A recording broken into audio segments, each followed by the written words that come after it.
I want to welcome you all to the launching of the Level 3 potable water system for Iligan City.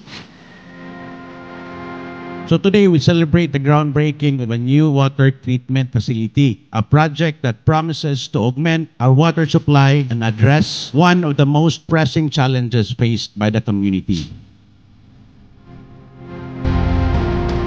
Nalipay kita, no, nga finally naay mga private investors.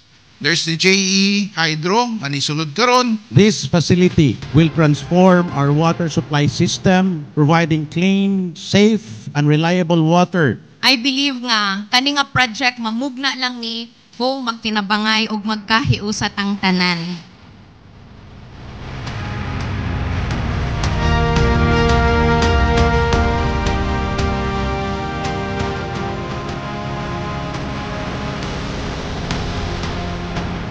With pride and excitement that we gather here today to mark a significant milestone in the journey of our beloved city. Thank you very much sa JE.